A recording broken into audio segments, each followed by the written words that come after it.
Nest Podcast, your weekly home for sports news, video game reviews, and hot takes with your hosts, Brandon, Zach, and Justin. Enjoy the show.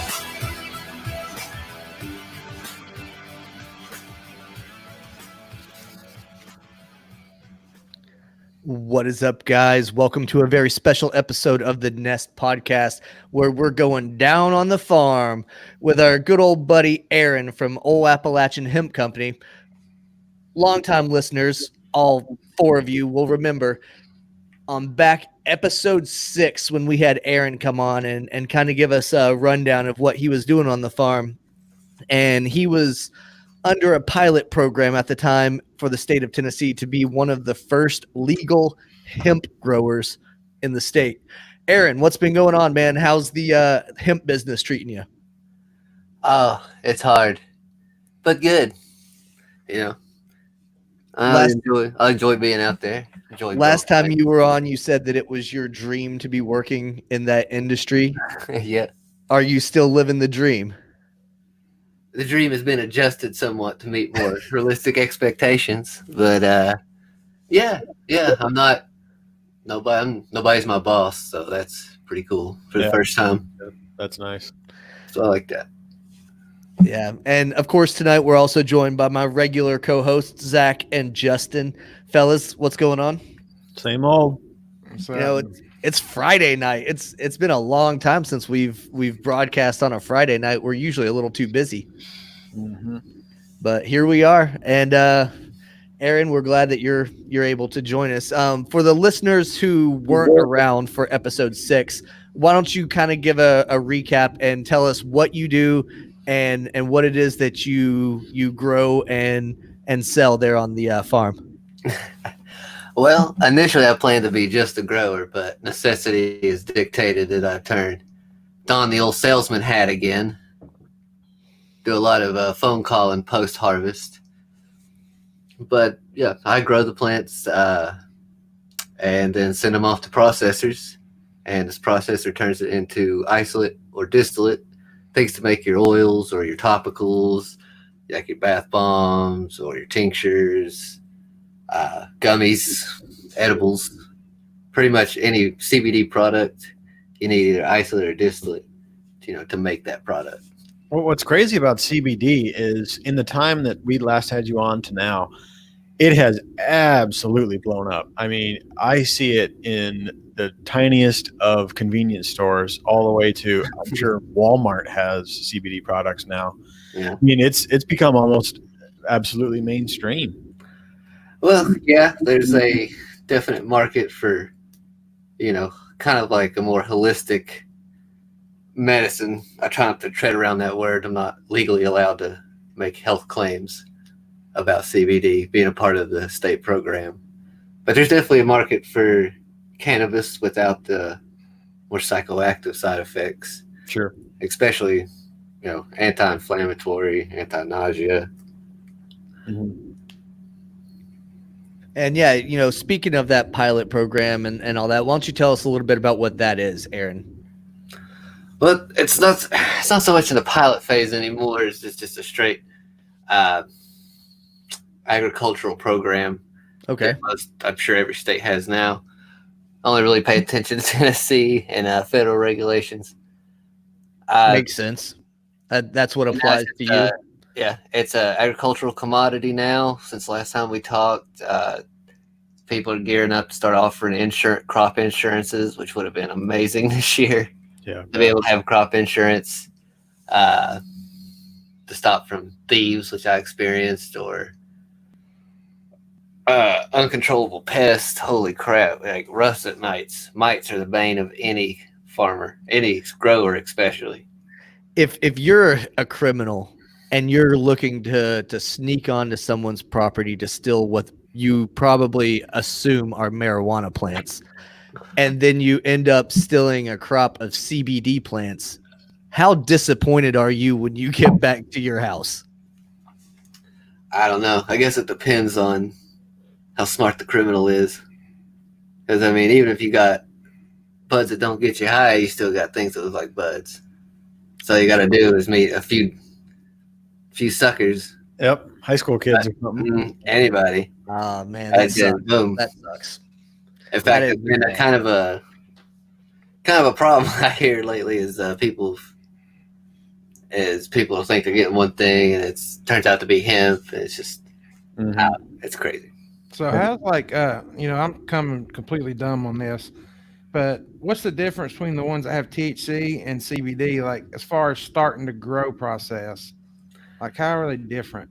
Like the plants themselves. Yes, the plants themselves. Just the amount of the compound of THC or CBD or delta 9 THC, which is the psychoactive part of THC that gets you high.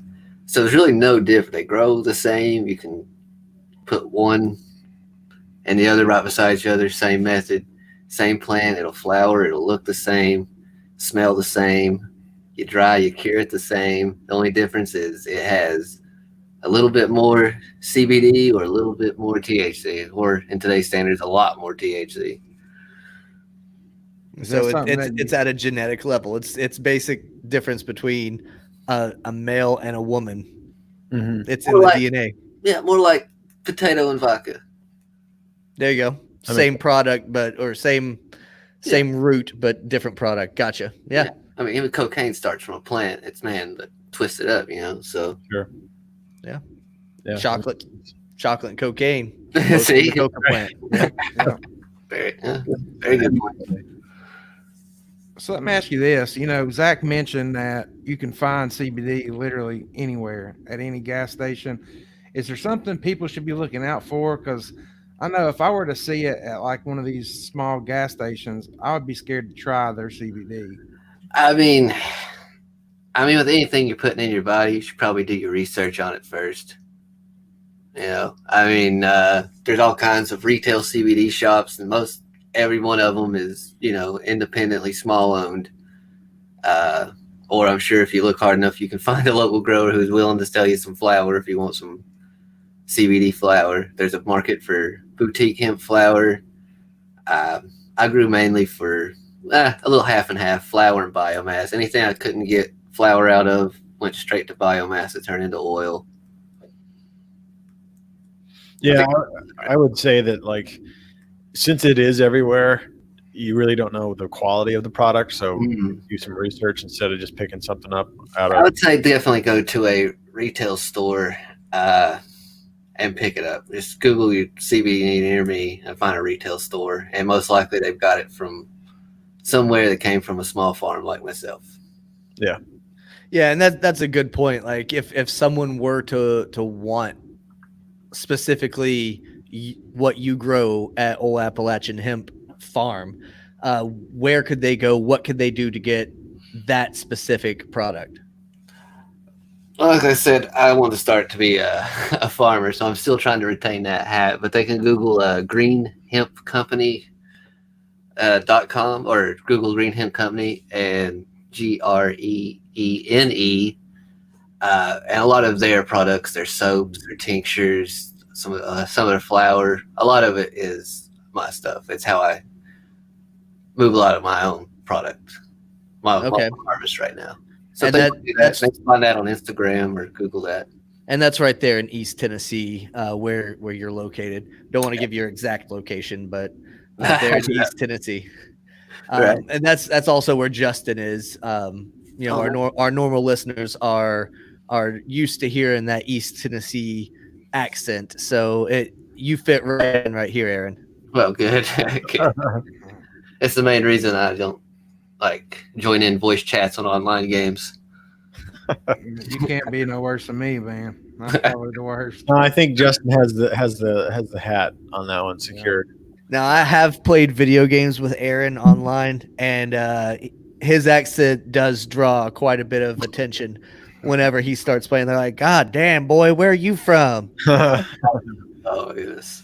That's funny. I think I'm used to it by now, seeing as how Justin is always on with us and Garth is on, and I hear it, but it's no big deal anymore. You get to where you can decipher everything, Yeah. No big deal. But speaking of video games, Aaron, are you playing any these days? I've been dabbling when I have time, which is maybe like an hour or two at the end of the day and night when I'm barely awake. Been working on a little Warzone, some Okay. Ghost Wildlands, trying to finish that up. Really shut those servers down. Overwatch has been a staple for a while, though. You know, I just texting the boys a little bit ago. My son Grayson legit went 5-1 on Nice. an Overwatch map. How old's what? He's 4. Nice. Wow. 4 years old. That's a good 5-1. KD. That's a good KD for a 4-year-old. It's not too shabby. Not too shabby at all. He was using Torbjorn, and he would just throw down the little turret, and the turret would kill people. Hell yeah. But I mean, hell, he knows he's doing well enough to move to the right areas. So, Yep. Aaron, do you have the free version of Warzone, or did you pick up Modern Warfare as a whole? I picked up. I like the Call of Duty campaign as far as like the modern like warfare types. I usually just pick it up just for the campaign. I really don't care for like fast twitch shooters so much, but this was pretty fun. I enjoyed PUBG, although it was just not very consistent. You know, it seemed like the guns always fired differently. You couldn't, I don't know, at least especially on a console, but Warzone functions perfectly every time. That's I've got Call of Duty. I haven't played Warzone yet. I just haven't had time. I got so much going on. But I buy Call of Duty primarily for the campaign because people don't realize, the ones that just get it for online, Call of Duty campaigns are sick. I know that the first Black Ops campaign was probably one of my favorite. It was short. It was only like 4 hours. I don't know, 4.5 hours to beat it. But it was one of the sickest campaigns I've ever played in my life. And people probably never got to play that because they just bought it for online. Yeah. This new campaign has a mission. What is it? Shoot. I can't remember what it is, but you clear house. That's it, where you clear the London flat real slow. Yep. On a good TV, it's like, wow, this is pretty good looking right here. Yeah. I loved the Modern Warfare campaign. It was solid. It was really entertaining, and obviously graphics are next level. Yeah, I think a lot of people miss out on the campaign. I think probably the past few years, the Call of Duty franchise has kind of been wishy-washy, and for me, this year brought it back. Of course, this game has its problems like everything else, but as a whole, I thoroughly enjoyed this year's Call of Duty. Yeah, I see how long it like keeps my attention. There's not really too much I'm looking forward to coming out. I was looking forward to Cyberpunk, but then like it's like they ramped up the hype train so much. It's like now I just don't give a shit about it. Right. Yeah, and they postponed it too. I'm not even sure when. Yeah. It's the Khabib Ferguson of the video game world. Oh God. Annoying. oh, don't get me started on that one. We've harped on that for months, waiting for it, building up the fight. You know, we have our normal Monday night sports talk show, and we built that stupid fight up for months, and then pulled out from under us, and then Tony loses, so now we're never going to see the fucking thing. No. Hopefully, Cyberpunk eventually comes out. It will, but like Aaron said, I mean, at this point, the hype is so high. I'm afraid because, man, I don't know. Or something all over again. Aaron, are you on PS4 or are you on Xbox? Xbox. My gamer tag stuff is so old. It's like a bad relationship I can't walk away from. Yeah. I was gonna say if you did have a PS4, there's a pretty cool looking game coming out soon, called Ghost of Tsushima, and it's like it's almost like an Assassin's Creed kind of game. You play like a samurai, and you can either do like samurai type fighting, or you can be like more sneaky. But that's a PS4 exclusive, so you can just wait till December and get the Assassin's Creed game that's coming out in December. I almost bought a PS4. I was thinking about it when they were releasing that Predator game. Yeah. But the review, like, no one's playing it. The reviews were so abysmal. I was like, well, it's a good thing I didn't buy PS for that. I love the Predator movies. Everything Predator. Wildlands has a Predator mission. It's modeled directly after the movie, the first one. That's cool. Amazing. Aaron, did you ever play the Pro Skater games? That's a Right. game that they're about to re-release. Tony Hawk Pro Skater. Oh yeah. I heard that. I did play like the first one, the second one, a bunch. Well, those are the two that they're re-releasing. So Right up your alley then. Oh well, good. Then I should remember a lot of it. There's the only See- two that are worth re-releasing. Or something. Mm-hmm. see, I only played 2 and 3. I never even played the first one. So I'm pretty stoked to get it and get to play through the original Tony Hawk. But I disagree, Justin. I think 3 should have been included in there too. Well, maybe they're going to do 3 and 4. That's the Maybe. thing, though. You can't just start out. You can I come mean, 2 there's- and 3. You know what I mean? I mean, they'll cash grab anything they can. So It makes sense for them to start at 1 and 2. And Yeah, no, it does. And then just continue on, like you said, enhance the graphics, but keep the soundtracks. Which, from what I've seen, the soundtracks are pretty much the same. The unedited versions of the songs. Right. I don't want to hear it bleeped out. Yeah, I'm assuming there'll be a few that have to be cut out because of licensing and who knows what. But for the most part, I think it's going to be the same.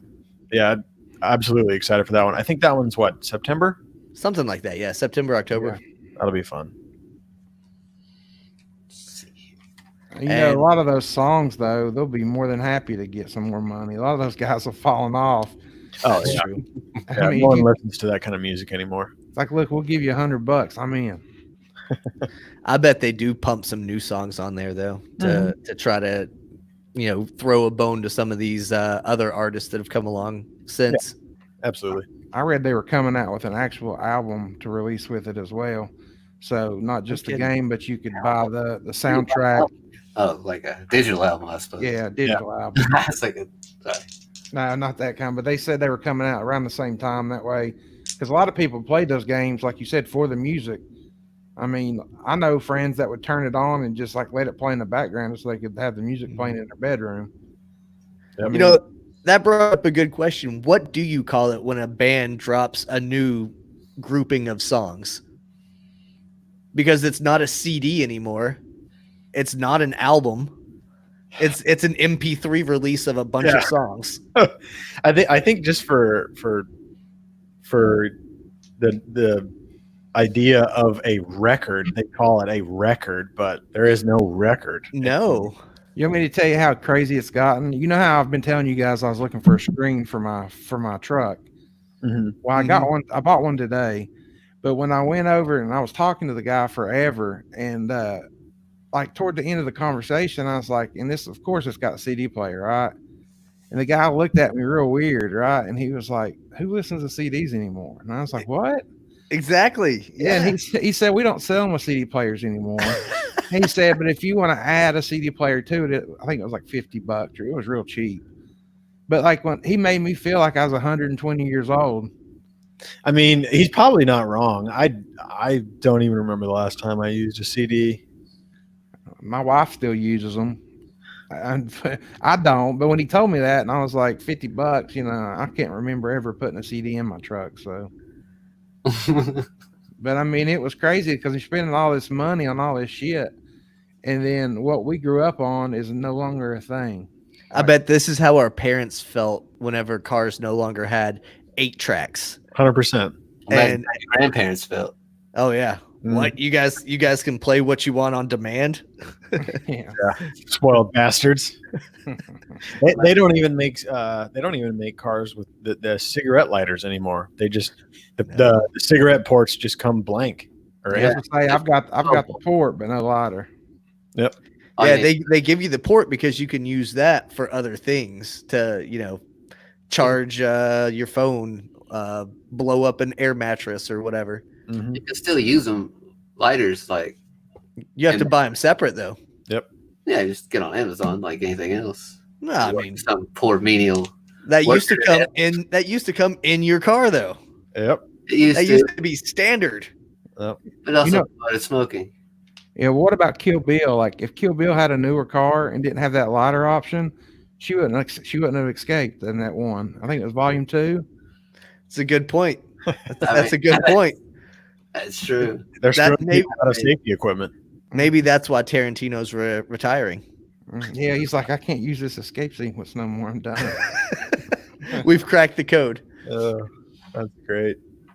Aaron, you brought up the Khabib Tony Ferguson fight, so I got to pick your brain a little bit. What do you think's been going on?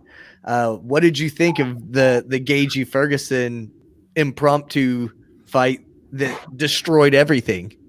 I was worried about it. I mean, I bought the fight, so I should have known. Like, anytime I do that, or really even pull for a fighter, they lose. So, So it's your fault. It's your fault then. I'll accept that. I pretty much am worse than Brendan Schaub at picking fights.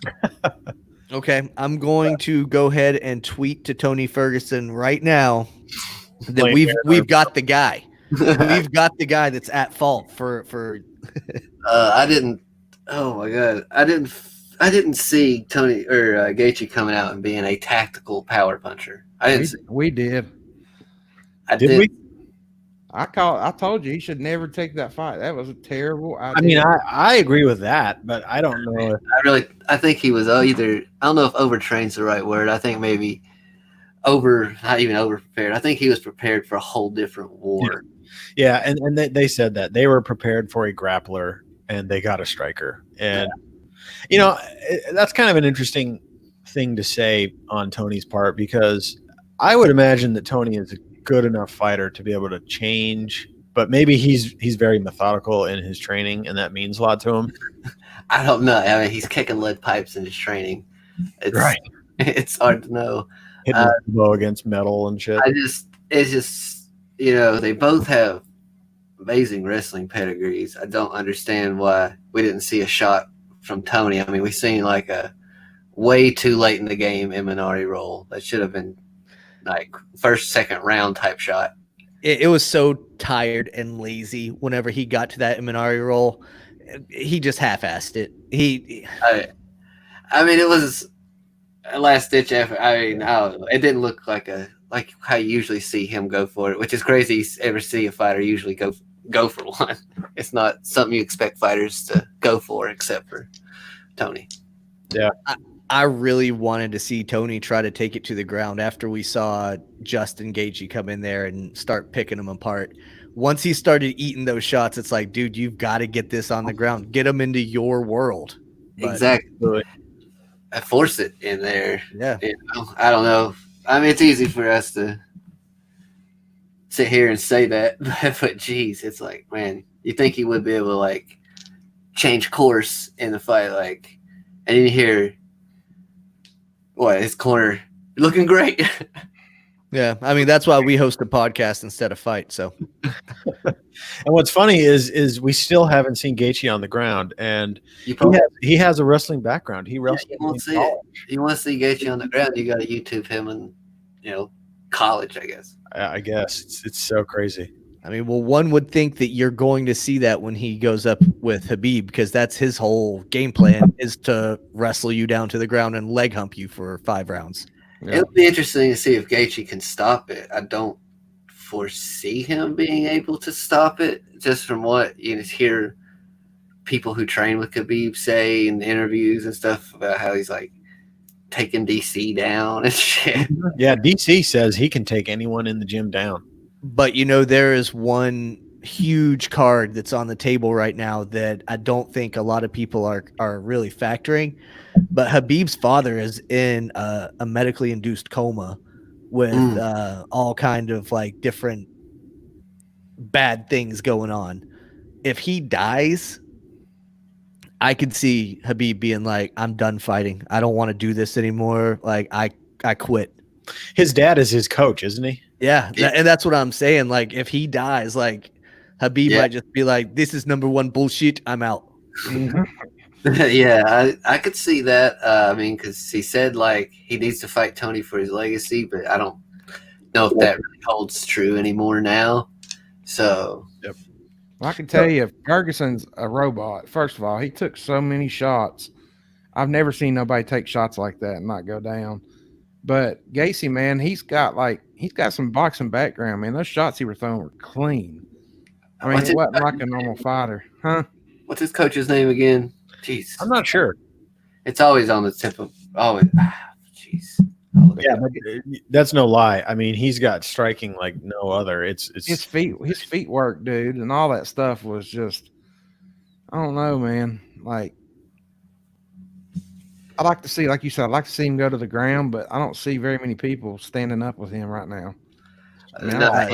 I mean, he finishes or he gets finished. That's Gaethje. Trevor Whitman is his coach. Trevor Whitman, that's it. That dude's good, and Gaethje's ability to listen to him. Yeah, that's a huge strength. Yeah. I mean, you seen it in the fight. And I wonder how much like them hearing the commentators or being able to.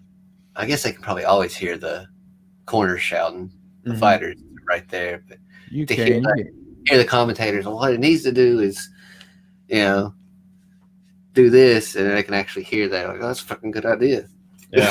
Several fighters came out and said that DC helped them. Really? Mm-hmm. I can't remember. Was it Greg Hardy was one of them. Yeah, I can't remember the others. Was it Claudia? No, I think it was anyway. But yeah, several fighters on that card said that they heard what DC was saying, did it, and it worked. Yeah. Well, if you're gonna listen to anybody. Who was it? That's exactly what Greg Hardy said. He's like, if I hear DC telling me to do something, I'm going to do it. Who was that retired after he won?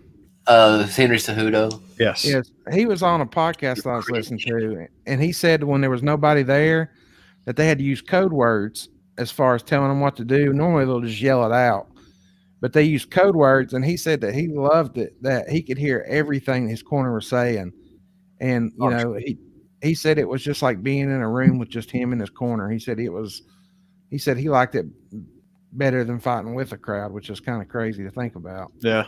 Aaron, did you like watching the fight without a crowd? I mean,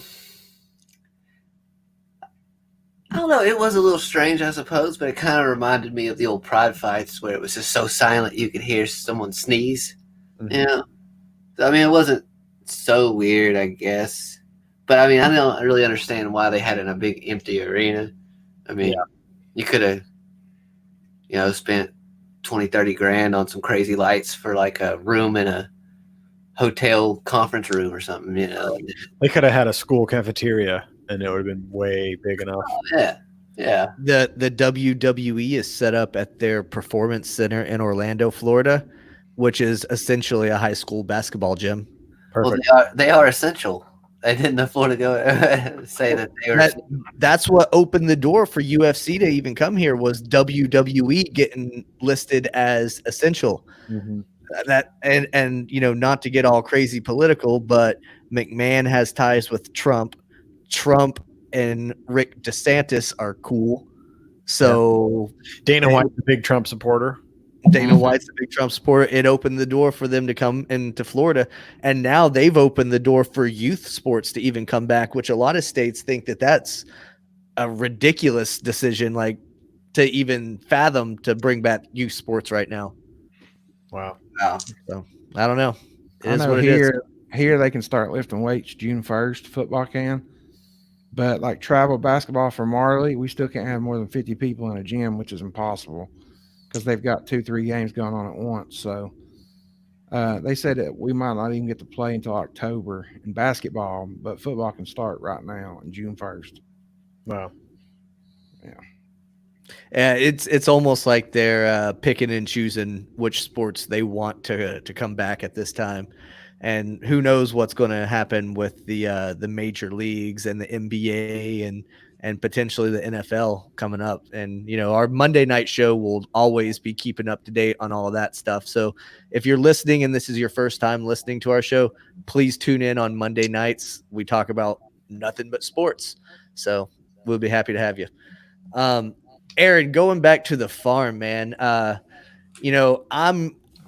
love hearing basically where this pilot program kind of came from and how you got involved in it.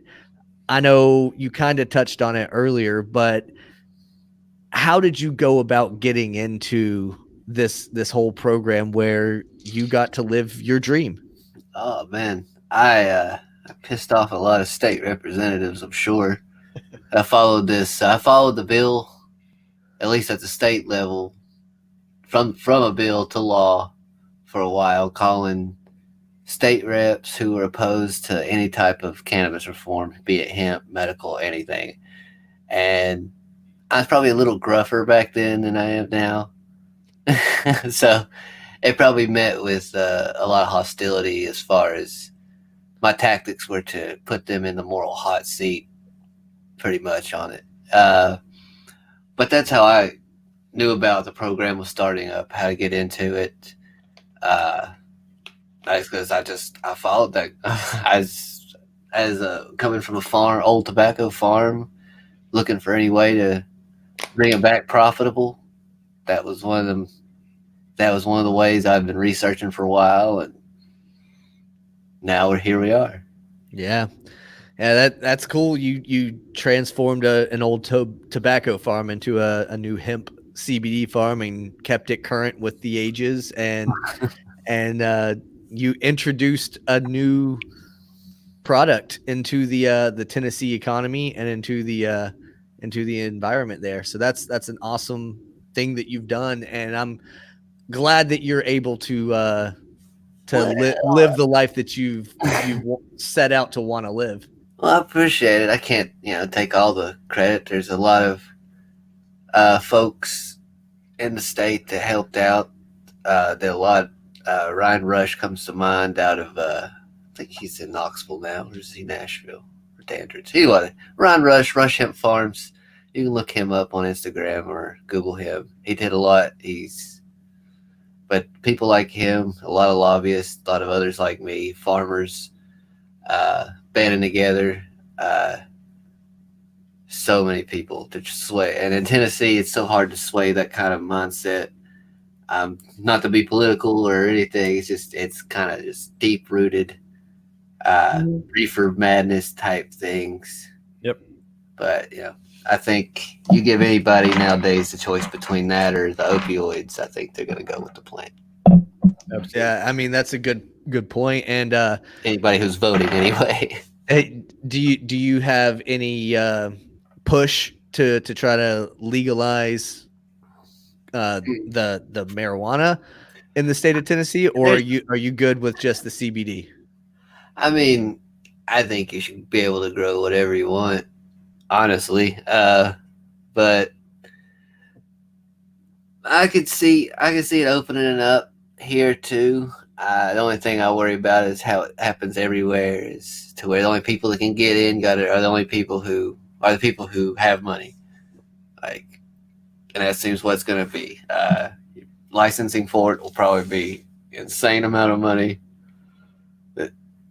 So I don't know. I'd rather not see it if it doesn't benefit everybody. Yeah. I know specifically Illinois has a really shitty system. They gave out something like 15 licenses for the entire state, and I think 7 of them are in Chicago, and they have no plans of giving anyone else a license to have a dispensary. So not everyone that has legal weed is doing it the right way. And I think for a state to start out with CBD and to try that out and make that an actual part of the farming industry. Sorry about that. Oh, good. I think for a state to make that part of their industry first is smart, because that kind of introduces people to the other side of the plant where, like you said, that they only know what the media has told them for all these years, and they think it's going to lead to people jumping off buildings and whatever. But if you show them the other side of the plant and show them that it has actual medical benefits, then they might think, well, you know what, maybe it's not so bad. And that this kind of opens their eyes slowly to it. And they probably will have a better perception of the plant in and of itself if they do that.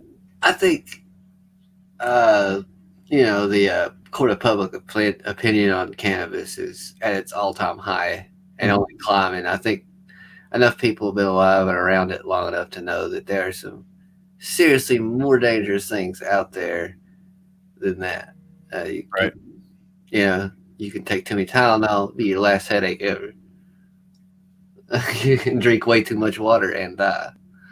Yep. we're not going to outlaw water anytime soon. Yep. Yeah, I think you're right. I think it's just a matter of time. Oh, yeah, it's a matter of time. And But, I mean, right. the crossover too is insane because like you said earlier, it doesn't have to be something that you smoke. If you're apprehensive about smoking, you can eat it. You can make hand creams out of it. You can make bath bombs. They even have products for pets that are CBD infused and stuff. So, put a few drops of CBD oil on your dog food or in the water or whatever is fine for them. It's good for their hips. Mm-hmm. I mean, just make sure you give your pets CBD that is terpene free. You don't want nothing broad spec, especially if it's like an oil that they straight up induce into their mouth that's by the way, you're not going to get in their nose. But yeah, as if certain terpenes can be damaging to your dog's sniffer. They smell at such a huge X times us, so you give something that has a more peppery, terpenes are what gives cannabis its smell and taste, for those who don't know. So if you give your dog an oil that's a broad spec oil that has, let's say like a bitter or a peppery terpene profile to it, and you gave your dog 1,000 times concentrated whiff of pepper, that will damage some nerve endings in their snooter. Good. Everybody out there, that's giving your dog CBD too. That's a good piece of advice. I'd never known that. Never would have thought of that. Yeah, that's a good point. Guys, what other questions you got before we get out of here? That pretty much covers it for me. Yeah, I don't think I have any. Well, Aaron, man, thanks for coming on again. We said that you came on for episode number 6. This coming Monday will be episode number 94. Oh wow! So we've come a long ways since the last time that you were on. Hey, what's up, King Hap? How you doing, buddy? A little late. Little late to join us. We're about to log off, but before we do, Aaron, go ahead and tell the people where they can find you online and all that good stuff. You can find me online on IG at Ole Appalachian Hemp, OLE Appalachian Hemp, not old. And you can check out a lot of my products not even my products. What's a good way to say it? You can check out where my plants ended up in products. If you go to Green Hemp Company, GREENE Hemp Co. on Google, and you can order through there. That's about the only way I want you to find me, internet. Sounds good. And, let's have you back again before it reaches another 2 years. So this will be another place where people can come and find you. Oh, cool. Anytime, man. Just ask me. I'll be here. Yeah, that's awesome. I've been wanting desperately to get into interviewing more baseball players and stuff like that. And recently I've had a little bit of a pathway to get to talk to several minor league baseball players. Oh, nice. So I've been toying around the idea of a new segment called Down on the Farm. Maybe we can make it Down on the Farm, presented by Ole Appalachian Hemp. There you go. Field of Dreams, Down on the Farm. There you go. There you go. It's all coming together, baby. We'll make it work. All right. Yeah, like I always say, this show has deep roots in East Tennessee. Oh, somebody's dropping some knowledge about you there. Uh-oh. Deep roots in East Tennessee. Take note, ladies. All right, guys. Aaron, thank you so much for coming on. We appreciate it. No, Say that again. Oh, appreciate you guys having me anytime. Cool, man. Thanks. Peace. Thanks